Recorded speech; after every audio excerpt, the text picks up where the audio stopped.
Yo, you know what it is. It's your boy DJ Filthy Rich. Yeah, it's your boy DJ Big X. Welcome back to the We Outside Show. Make sure you like, subscribe, comment, follow us on all platforms at the We Outside Show. We back with another dope episode, man. We got Houston's own, Yung Pooda in the building, That's man. right.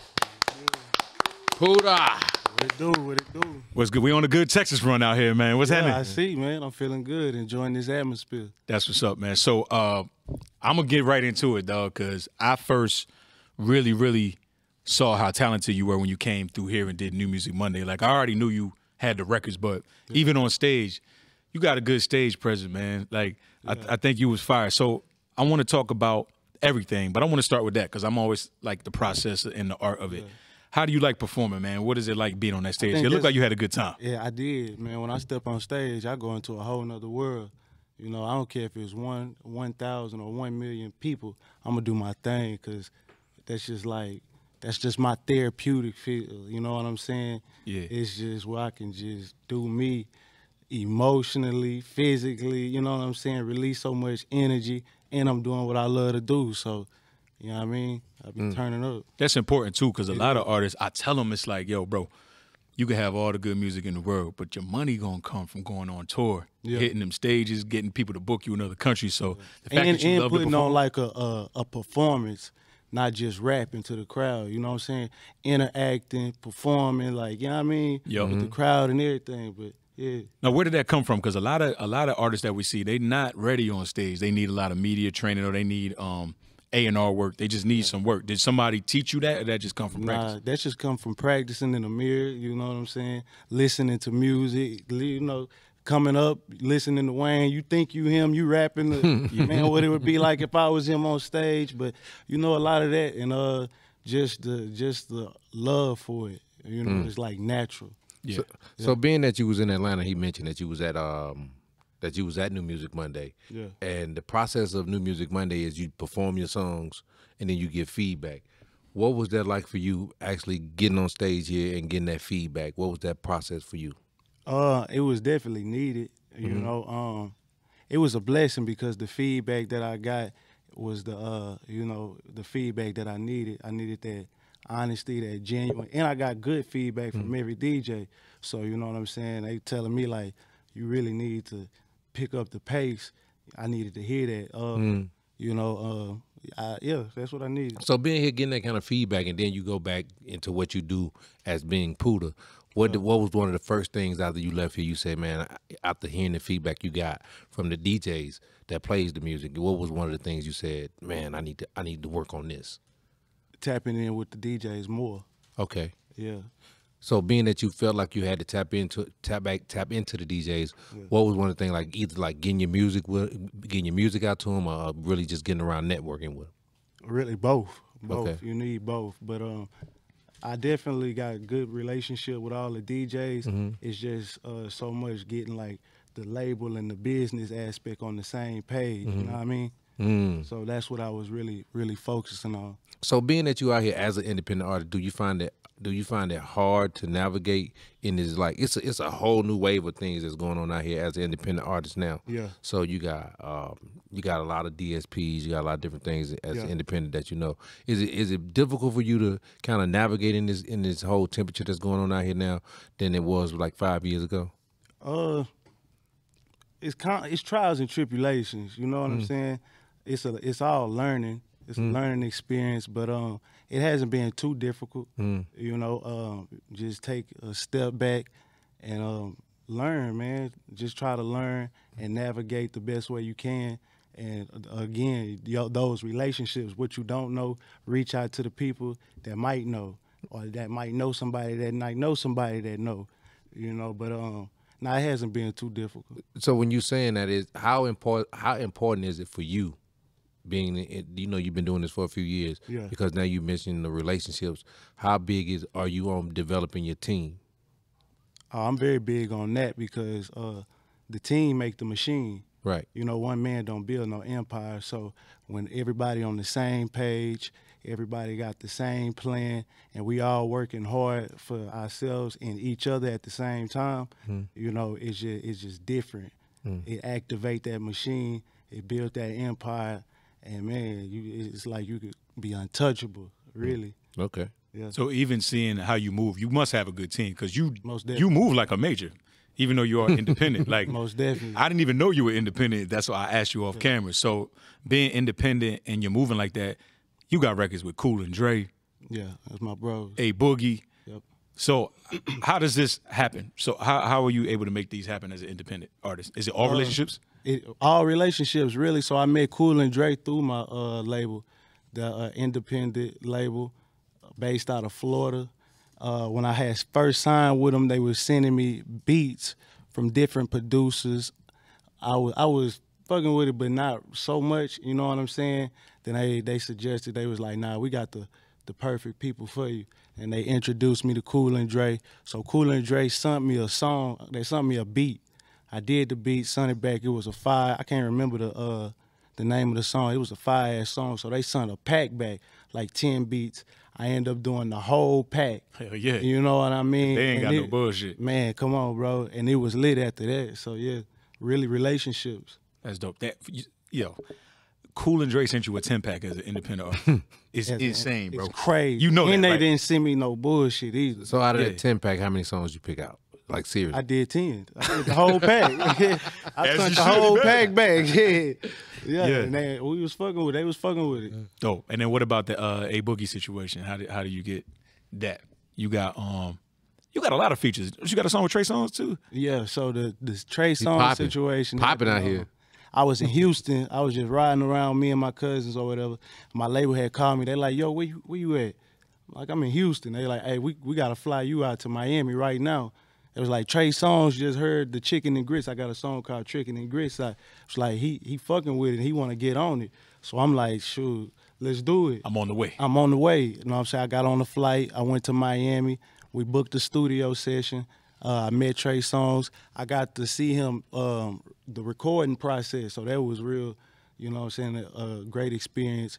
Recorded the song, and we did the video right then and there. I stopped and I was like, hey, yo, I need them legendary ad-libs, all them yips, and come on. So he was like, I got you. And he did all the ad-libs for me, and it was lit. We did the video right there. It was a good turnout, yeah. So we jump right into it, like, and you know that's filthy thing. He want to jump right into the, you jump right into the guts, right? Yeah. But I gotta ask you, like, Pause. how did we? Relax. You gotta relax. Listen, how do we start this journey? How do we get Yung Pooda into the position that he's in now? Just man, I come from music. Ever since I was born, my mama played music in the house, all throughout the Al Green, you know what I'm saying, all throughout the house cleaning. We sitting on the porch, always played music. I go to my grandma's house, it's the same thing. We always had cookouts and, you know what I'm saying, family time. I'm riding. My pops, he had when I would go visit him, he had a home studio. So I got to watch local artists in Beaumont, Texas, you know what I'm saying. They came in, and I got to watch that whole process. He had CDs galore, like a bookshelf. So I was just surrounded by music. The TV stayed on 106 in Park. You know what I'm saying? I just grew up with, and being surrounded by it, you know, I just fell in love with it, and I knew what it was. So I gotta ask you, growing up, and your dad had a studio, and you had music around you like that, who was your favorite artist? My favorite artist, Wayne. Okay. Yeah, Lil Wayne. So how much of him do you think you take on now? Like as far in your style? In my style? Yeah. Nah, I feel like I only take on my own style. Okay, cool. I mean, a lot of artists say, well, and I might have just said it the wrong way. You was inspired. No, by I was Wayne. definitely inspired by Wayne. Yeah, so I said that wrong. I didn't mean to say your style. Yeah. Have you met him yet? Nah, not yet. You close, because Cool and Dre, you like, Yeah, it'd be like 6 degrees of separation, you know what I'm saying? So yeah, you get nah, that. facts. Yeah. So who is would you say is the biggest person that you worked with? Is it Trey, or do you have some stuff that didn't come out yet that we don't know about yet? Give us the exclusive. Probably Fat Joe. You know, he been a great mentor, day one supporter ever since he came across my music, and yeah, we got like 2 songs together. He always give me good game. He brought me on the Fat Joe show when nobody even knew who I was. So Oh, that was dope. yeah. Yeah. Listen, know that's what I mean? That's such a great person to know again. I man. know, bro. Like, great person. I don't think people realize who Fat Joe really, really is, because this is a whole new generation where my generation, we came up on Fat Joe, the rapper. Right. You know what I mean? Like digging the crates. So to see his growth, he would be such a good mentor, I would think, for an artist, because he's been through everything that you could that you could go through. Yeah. And he's still rapping too. And he still got it. He still got it. Yeah. These tracks that I got, he is not bullshitting on them. That's hard. So how did you meet him? Through Cool and Dre. So I was in the studio at Cool and Dre Studios. I'm in the booth recording. We getting the session in. And in the middle of me doing my verse or whatever, I see a bald, big, bright nigga walk in. But I'm rapping. I'm like, I know that ain't. I'm thinking in my head, but I'm rapping. I'm like, I know that ain't. I know that ain't Joe. So crack. yeah. So when I get out the studio, I mean out the booth, I walk into the studio. Yo, Pooda. That's the first thing he said. So I'm like, yo, what up? And I got to meet him for the first time in person. And yeah, bro, just a good dude. Gave me game, and we just chopped it up. It was cool. Dope. Yeah. Dope. So let's go back to Houston. Yeah. You out of Houston. There's a lot of greats in Houston, a lot of rappers, a lot of history in Houston. Yeah. How do you break through the scene in Houston? So the thing is like, I'm originally from Orange, Texas, and a lot of people think that I'm from Houston because I left Orange, Texas because Orange is so small and it really ain't got no opportunity, nothing going for it. So, and being inspired by, I'm a student of the game, right, and being a big fan of UGK. They're originally from Port Arthur, and they moved to Houston. I kind of followed in those footsteps. Okay. So after I graduated school, you know what I mean, high school, I went out there like 18, 19, and I was just out there so long. I was on the north side in Greenspoint. Then I went to Mo City. Then I went off Fondren. Then I was in Herm Clark. And that's where I really got embraced at. Mm. You know what I'm saying? That's where they really took me serious at. Houston took me under their wing and was like, nah, we fucking with you.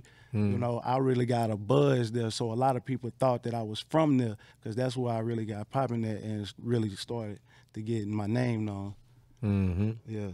Okay. But breaking through that ceiling is moving around. Okay, because I see like it kind of reminds me of Atlanta a little bit, like right. Because there's so many clubs and there's so many DJs out there, you can kind of move a record around in Houston the same way. Right. So that's why I was asking you about the scene, because when I was out there, I asked one of our other guests this too as well. I said I know there's a lot of music that's made in Texas, but it don't ever seem to kind of get outside of Texas. But see, the way to get to other markets is to visit other markets. Mm. You know, you gotta go network. You gotta go politic. Go holler at the people. You know what I'm saying? West Coast. Go shake them hands. You know, build relationships. Down south, all that. You know what I'm saying? Up east, wherever. You gotta touch other markets, but you can't go platinum in Texas alone. Right? Yeah, that's what we said. You could do a Texas tour and be straight. For sure. Yeah. So what was it like your first time hearing one of your songs go crazy, like in a club or on the radio? And what song was it? I want to say it was Forever Tippin because they kept running that shit back. I was like, wow. Yeah. When I first heard it, I caught the end of it, and I was like, damn. This is where you at? So, man, I was in Dallas. Okay. I'm in Dallas, and I'm riding. I wasn't listening to the radio at the time, so my homeboy's like, hey, you know, they playing you on 97, or whatever. I can't remember what station it was. But he was like, turn to it. So I turned to it, and it was going off. I went in the store. I went and got some groceries, got back in the car, and on my way home, it played again. So I was like, damn, you know what I'm saying? Yeah. Then somebody else called me later. It was like, hey, man, they playing your song. So I was like, hey, yeah. We got motion. We got motion. Yeah, we having some motion. Yeah. Yeah, it was a good feeling, though. That's dope, man. Yeah. That's dope. And I think when you have moments like that, it inspired you to go harder, right? Like you was like, let me get my ass in the studio and keep cooking. What? Yeah. I was writing all type of shit down. Yeah. Now, do you write or do you go? What's your process in the studio? I do both. I write, I freestyle. But when I say I write all type of stuff down, I write my goals down. I write the steps that I think I need to take down. You know, I write certain thoughts down. I write it all down. That's smart. That's good. What are your goals for this year? Actually, for the next 5 years. I mean, you in the game now. Well, you should say your short-term and your long-term goals. There we go, like a job interview. What are your short-term goals? My short-term goals is to accomplish my long-term goals. To be, fucking right. To be legendary. I want to be a legend in the game, just not a has-been. Or, man, you remember, I want to be legendary. I want to leave a legacy. I want to build an empire. I want to build something I can leave my kids, my daughter. You know what I mean? So what does the Yung Pooda empire look like? Is it just rap, or is it you got a label, or you got a sports management? Like what? Anything I can get into, sports. I definitely want a label, movie school, acting, whatever. Hopefully I want to open up like a creative learning center for the 409 Orange, Texas, because like I said, there's no opportunities. Yeah, you know what I'm saying. I want to bring back opportunity around there. It's a lot of things that I want to do for sure. I want to be an entrepreneur. Yeah. Okay. I had a question I used to ask the independent artists. I can't remember what I used to say. The money. Yeah, the money. Was it a certain amount of money, right? It was a certain amount of money. Was it $100,000? Or was it $1 million? $1 million. $1 million worth of promotions and something else. Or $1 million cash. Yeah. So ask it right. Okay, yeah, let me ask you that. Yeah. All right, so as an independent artist right now, if you had the opportunity to make $1 million in cash, you know, you get $1 million in cash or you get $1 million in promotion, which one would you take? I'm gonna take the $1 million cash because I know how to make the money work for me. We're gonna double that. You know what I'm saying? We're gonna double that. We're gonna put it where it needs to go, and then it depends on what kind of promotion we're doing. If I get to say, you know what I mean? So I probably take. But now with that $1 million worth of promotions, you got to think now that comes with a machine. That's the machine. But you could take 500. You could take 250 of that and make a machine. If you do it right. Okay. It's all about the steps. So, but you would definitely take the cash first. I'd probably take the cash. You know what I'm saying? You listen. You don't feel bad. Take 100 bands. You generate that. You see that moving. You know what I'm saying? Take another 100 bands. You see that moving. Yeah. Okay. You know what? That's a good question too. All the time for me. I'm glad you brought that question back. We used to do that because it depends on the person, right? Yeah. A person taking $1 million cash, an artist. A lot of times they say that. I mean, $1 million. They take the cash. And do some other shit. Well, they don't even know what to do with it. Because like, okay, I got $1 million. But you're going to blow that shit because you don't know Cool and Dre. You don't know Fat Joe. You don't know Trey Songz. They can't But listen, information is everywhere. All you got to do is read. But how many people, like for real, and you in this generation now, how many people are really going to do the work? Exactly. But see, how many people really want it, though? Yeah, you know. Facts. But you know what I'm saying? You got to want it that bad. If you don't want it bad enough to go learn it, you just gonna sit on and wait. You know what I'm saying? I can't wait. I gotta go find it. I'm gonna talk to somebody. Hey, you know how to, you know what? Then I'm gonna get to Googling. Then I might go to I'm the type of nigga to go to the library, find a book, you know what I'm saying, on the topics that I wanna learn. So, yeah. I like him, man. Yeah. For sure. Because you can't just be a rap, you can't just rap and the money can't save you. Nah. It's 10% music, 90% business. Oh, so he got it. He understand. Yeah. So, another thing is now you got this whole AI thing coming now, right? What's your vision and what's your thoughts on the whole AI taking over rap? Man, I hope they take that shit down. For real. Tell me why. Give me your thoughts. That ain't even real. You know what I'm saying? But you got people that can take your voice, exactly, and put it on the record, and I don't want that. That shit is not cool. Exactly. Like, nigga, I didn't give you that verse. Right. Or I wasn't on that song. That is not me. You know, I wouldn't have said that. I wouldn't say that shit. You know what I mean? Make you say some crazy. Well, there's no soul in it. That's my thing. You know what I mean? It can sound like you, but that ain't no person. Right. I think the game, the way it is too, I like that question too, because we have to pay attention to this because we're in the music industry, right? So DJs, producers, writers, everybody, we got to watch out because I just had a conversation with my man the other day. He's a writer. He writes movies. And there's a writer's strike right now with the Writers Guild in the entertainment business for movies and stuff because the writers are not getting compensated the way they want to. So all the writers are on strike. So all the movies that were being made are on halt right now. They're shutting down because the writers are on strike. Part of that conversation is the big companies are saying, well, okay, What if we just have AI write these movies and TV scripts and we just hire a couple writers to punch it Nah, up? hell nah. That shit crazy. It's crazy, right? That's crazy. But this is a real thing. Yeah. So if it's spilling to that. We living in a and give you another idea of the whole AI thing with you being an artist, right? Let's say you wanted a Jay-Z verse. Pooda I want the verse from Jay-Z. Facts, yeah, man. I want the real, yeah. I don't, nah, but I'm against it. But this is the one thing they're trying to decide now is that if you do an AI version of the record, you would still give the artist credit. So would you take the record even if they still got the credit? Nah, I mean, if they did it, you gotta give me what you owe me. Because they got an AI record that just did over almost 1 million streams in like 2 days. Who does the money go to? I mean, whoever created the AI. That's crazy. So only a percentage go to the artist? None of it. None of it goes to the artist yet. There's no laws in place for that yet because it's so new. Whose voice did they use? That I think it had Drake and the Drake in the Weeknd, right? Yeah, Drake in the Weeknd. Please believe. Cease and desist on that ass. Yeah, Drake ain't playing them games. The Weeknd, they not playing them games. Yeah. So man. Nah, I'm not. Nah. So you definitely wouldn't be in favor of it. Nah, I'm against it. Would you? I don't know, man. I think it'd be dope. I think it'd be creative. I'm just being honest. I mean, now, I don't know if I would put it out as a song. Yeah. But definitely, if I'm a creator and I'm in the studio, just it definitely would. Around with. Yeah, it would definitely help me It would definitely help me produce a beat. This was gonna happen, right? Because some niggas don't give a fuck, right? So a DJ, right?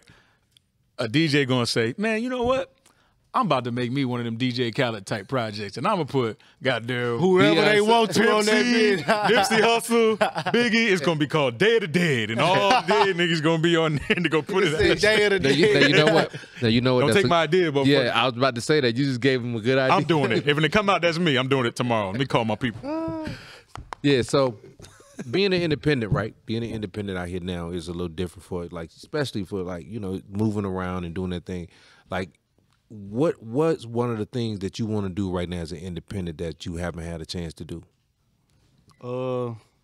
Like festivals, tour. Stuff. I was just about to say that tour. I haven't started that yet, but that's something I definitely want to do as an independent artist.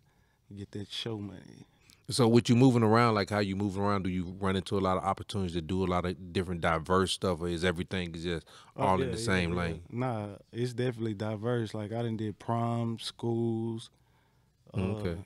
Different stuff like that. So you don't have a particular preference as far as what type of show you will do. You kind of open to do everything. Yeah. That's dope. Even with the performances, so we know who you work with, collab with. Who are there some big people that you performed with, or you done some shows with? Not yet. Not yet. Okay. So what are you working on now? What should we be looking forward to? I got this project, Vivid Pictures. It's completed, but I record so much music. Anything could get, replaced, added on to. I got some great features on there. And, man, hopefully I could put it out, you know what I'm saying, by the end of the summer. But I'm thinking we might put another single out just to, get the momentum going, because the single that I got out now is doing so good. So, you know what I'm saying, I want to keep the momentum. Yeah, give it time, going, man. You know what I'm saying, before I just drop a whole project on people. Yeah. But the project is definitely dope. It's one of them ones that, I call it Vivid Pictures because it's music you don't only listen to, you can see it and feel it at the same time. You envision it. Got a song for every emotion, every mood on that thing. You know what I mean? So it's definitely one of those ones. So how would you describe your style? Do you feel like with a name like Vivid Pictures, I'm assuming you consider yourself a storyteller, or not? I really? can be. Yep. Yeah, I'm just unique because I can go from storytelling to spitting bars to doing pop to writing slow songs, sad songs. I'm just a creator. You make some good records, though. I will say that. Like they hits. Like I don't know. There's something about your approach. Your beat selection is good. Your hooks is dope. Like I'm telling you, when you didn't use his money, I'm like, damn, this nigga really hard. He got some shit. Yeah, you kind of caught us off guard. We kind of expected some things, but then like once you hit the stage, it was like, oh, a little talent, huh? Yeah. You know, that's when you pull a nigga to the side like, hey, bro, what's up, man? Some niggas, I just let them walk off and go about their business. It was definitely love, though. Yeah. When I touched that stage here. Yeah. Well, I'm glad you got to come, man. We're going to check for your project. We're going to support it. You know what I'm saying? Let us know when the release date is so we make sure we put this out at the right time so we can help support it. Definitely. So before you get out of here, got to check your black card. Let's do it. All right. So you from Orange, Texas. Orange, Texas, by way of Houston. By way of Houston. I'm assuming it's a bunch. I'm assuming it's a bunch of niggas out there. You got to be a nigga now. Is you black? Hey, not in Texas. Now he in Orange County. He might be in one of them sundown towns. Nah. Sundown town. Tell him about the gun line, boss. Nah. All right, let me get my timer out here so we can do this right. Let's get it. Okay, so the rules of the game is I'm going to ask you a question, and you have 15 seconds to answer the question. All right, let's go. All right, ready? First question is, list 3 characters from the sitcom Martin. Martin, Gina, and whatchamacallit, man.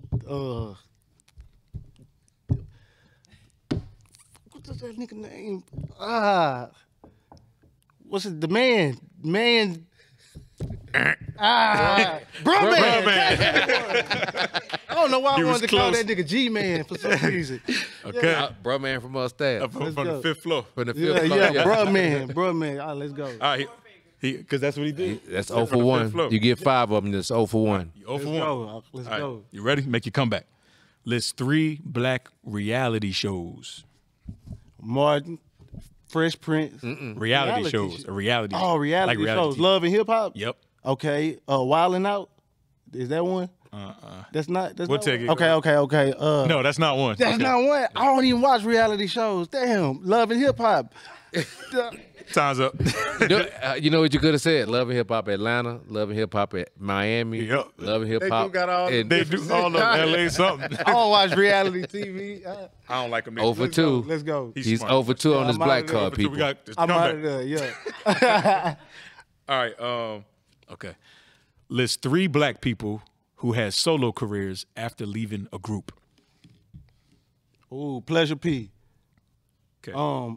David Ruffin. Okay. Who else? Scarface. Yes. We'll take that. Absolutely. All right, he's back. Okay. He's 1 and 2. No, that's 1 for 3. Yeah, I'm out of there. 1 for 3. Okay. He got to get the last 2. Okay. Ready? List 3 card games played at the cookout. Oh, come on. Spades, Goldfish, Uno. Boom. We'll take it. All right. That's it. All right. All right, give him one. He got to have one more. Yep. Okay. Let's go.